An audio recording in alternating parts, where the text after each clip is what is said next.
د پیښور تاریخي آسیه دروازې دننه بړ مالې کې چې د یو زوړ کور ماتېدل پیل شول نو دغلته د زړې زمانې تخانې ښکاره شوې.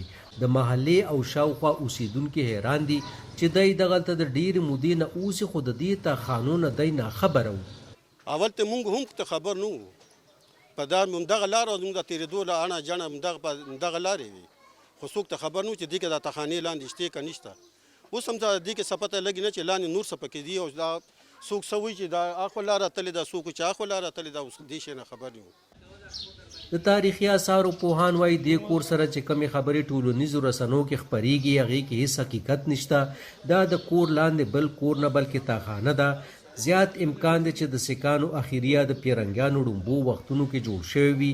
دغه کور اوس د آرکیالوجي او عجایب خانو محکمې خپله ولکه کې اخیستی دی تر څو د انټیکویټي اکټ 2014 لاندې خوندي وساتي. خو کارپوهان وایي نه یوازې پیښور بلکې د صوبې نورو برخو کې هم تاریخي آثار په نړېدو او ختمېدو دي. شانتې تاسو د راج کپور کور وګورئ، د دلیپ کمار صاحب کور وګورئ، په دلته د شاهرخ خان چې کوم دی نو د هغه د پلار کور دلته کې په شاولي کتل کې موجود دي. د دې نه علاوه په جهانګیرپوره کې تاسو دننه وګورئ د یهودیانو خپلې ابادۍ تر اوسه پورې چې کوم دی هغه ولاړې دي خو د هغې انتهایي خسته حال دي.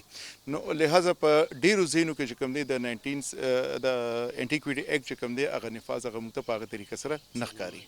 وایي پیښور کې د پیرنګیانو زمانې کې 28 باغونه اوس پکې صرف شاهي باغ، وزیر باغ، کمپنی باغ او کینینګم پارک پاتې شوي دي.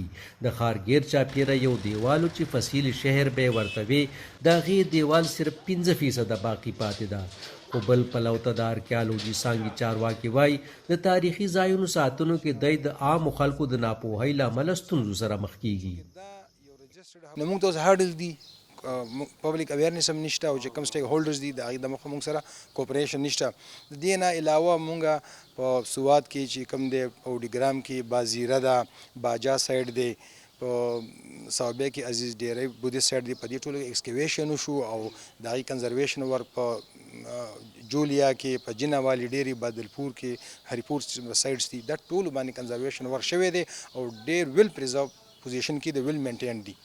د یادونې وړ د کال 1996 کې د تاریخي آثارو د محفوظه ساتلو لپاره یو قانون منظور شوی خو بیا د 18 آئینی ترمیم نه پس د صوبې په کچه هم انټیکویټي اکټ منظور شو چې تر مخه ړومبې د 100 کالو زړه آبادي څوک نشي نړولی یا بدلولی. خو وروسته بیا دغه زوړوالی د 100 نه 75 کالو ته راکوز کړی شو.